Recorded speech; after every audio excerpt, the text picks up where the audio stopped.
Bismillahirrahmanirrahim. Assalamualaikum warahmatullahi wabarakatuh. Alhamdulillah. Alhamdulillahilladzi arsala rasulahu bil huda wa dinil haqqi litimma makarimal akhlaq. Liyuhyin nasa hayatan thayyibatan fi hadhihi dunya wa fil akhirah.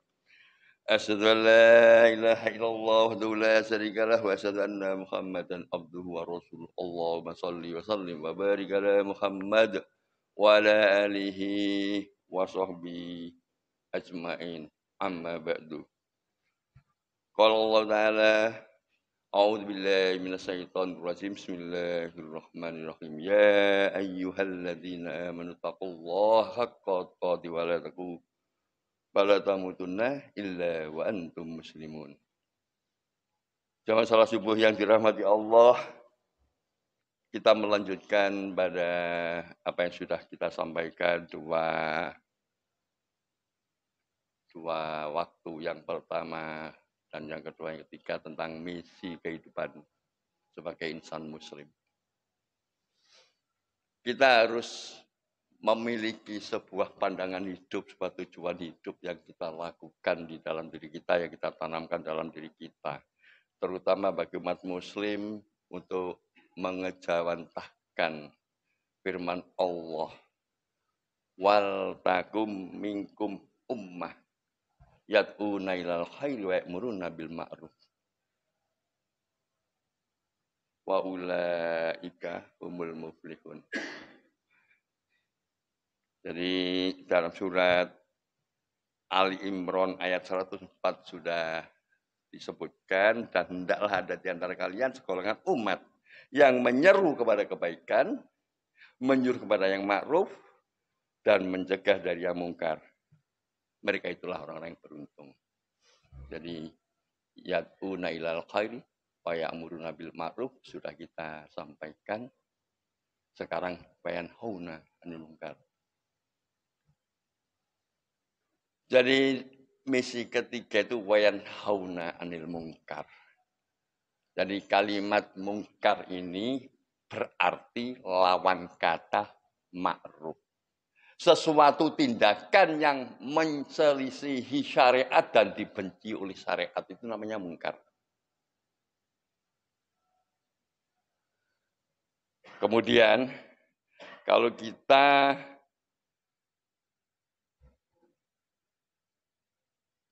memahami di dalam pandangan pendapat Imam Al-Ghazali, makna mungkar adalah sebagai perkara yang terjadi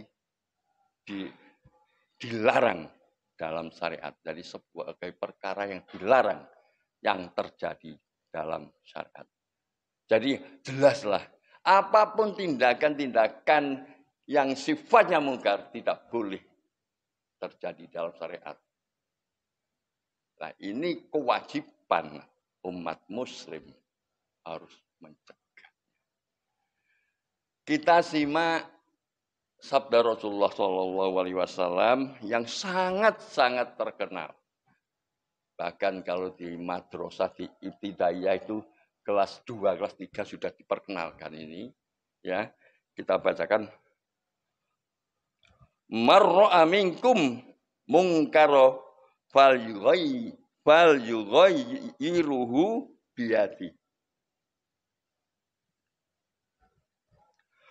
Fa illam yastati fa bilisanihi.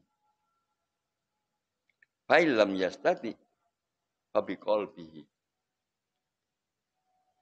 Wa dzalika azaful iman. Rahul Muslim. Jadi marra minkum munkara fal yughayyiru biyadihi.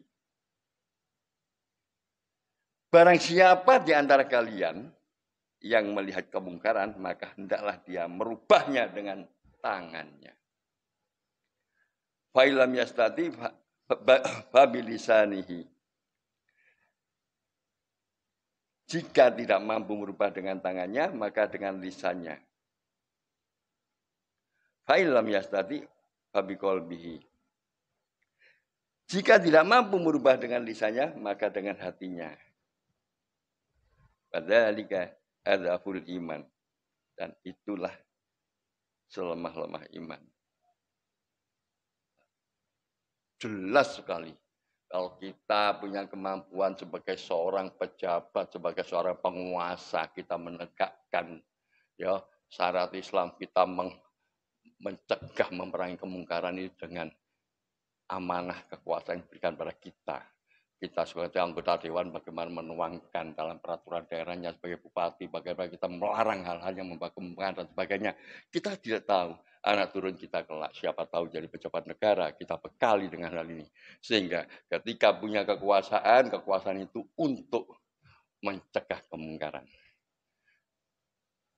Ketika kalau enggak punya kekuasaan sebagai seorang ustadz, seorang pendakwah, kita juga harus dengan lisan menyampaikan sesuatunya. Dan kalau kita tidak punya kekuasaan dan tidak punya kemauan dengan lisan, dengan hati, itu selemah-lemah iman.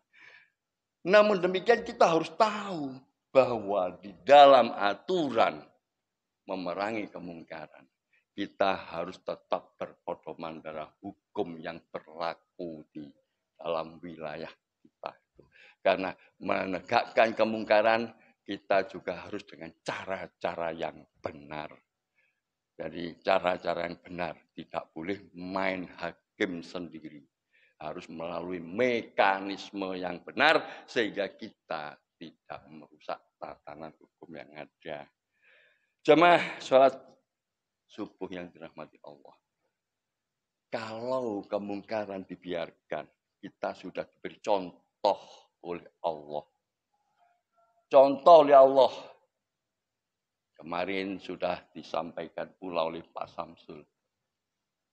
Bagaimana Fir'aun dengan kemungkarannya, dia gila dengan kekuasaannya dia, sehingga dia agar kekuasaannya tidak tergantikan kelak di kemudian hari, dia mengadakan pembantaian pada anak-anak bayi, terutama lelaki walaupun tidak bersalah. Nah, bahkan dengan kemungkarannya dia mengaku supaya dirinya disembah karena dia menganggap dirinya Tuhan yang Maha Tinggi. Itu kemungkaran. Kemudian juga kemungkaran yang dicontohkan pula di zaman Fir'aun itu juga yang bernama Korun. Bagaimana dia ambisi dengan kekayaannya, tidak tahu bagaimana cara mengambilnya. Yang penting dia kaya, akhirnya terdapat suatu kesenjangan antara si miskin dan si kaya. Dan akibat kemungkarannya pula Allah mengazabnya, hartanya, dan semuanya termasuk orangnya diambilkan di dalam bumi. Karena itulah kemungkaran ini akan membawa suatu bencana dalam kehidupan. Dan jangan biarkan kemungkaran itu akan terjadi sekecil apapun.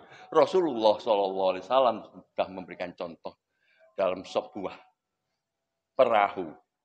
Di mana perahu itu ada banyak penumpang. Penumpang pertama waktu ada di dek atas dan penumpang kedua juga sebagian ada di dek bawah. Tatkala penumpang di bawah merasa kehausan, dia mengambil air, keinginan mengambil air dengan melobangi kapal tersebut dibiarkan. Tidak ada yang menghalau. Semua sama-sama melobangi kapal untuk mengambil air minumnya. Karena dia tidak mengganggu. Alasannya tidak mau mengganggu orang yang di atas. Kalau aku ngambil air ke atas akan mengganggu orang-orang yang di atas. Maka cukuplah saya melobangi ini. Satu sama lain diam semua apa yang terjadi. Kapal akan mengalami tenggelam dan kapal akan karam. Dan yang terjadi korban bukan saja orang jahat, orang zalim, orang yang berbuat mungkar, tapi orang alim pun akan terbawa dalam kemungkarannya. Karena itulah di dalam hidup sebagai seorang muslim mengemban misi yatuna ilal khair wa yanhauna 'anil munkar. Yatuna ilal khair wa ya'muruna bil ma'ruf wa yanhauna 'anil munkar. 3 hal. Mengajak kebajikan, mengajak kema'rufan dan mencegah kemungkaran. Ini benar-benar senantiasa melekat dalam kehidupan sehari-hari. Itulah kewajiban kita agar kita bisa merasakan kehidupan yang indah, damai, tanpa adanya kemungkaran-kemungkaran yang ada. Di situ maka kita akan tergolong orang-orang yang beruntung. Jangan sampai kita punya kekuatan, punya kekuasaan, kita punya harta, kita punya kemampuan, dan kita disegani, tapi kita tidak mau mengambil hal-hal, mensikapi hal yang mengajak kebaikan, tidak mau mencegah kemungkaran karena menganggap itu sudah ada porsi masing-masing, maka kita bukan golongan orang yang beruntung. Bisa jadi hidupmu di dunia dicukupi dalam hal-hal kebutuhannya, tapi kalau di akhirat termasuk orang yang merugi. Jangan sampai terjadi demikian. Assalamualaikum warahmatullahi wabarakatuh.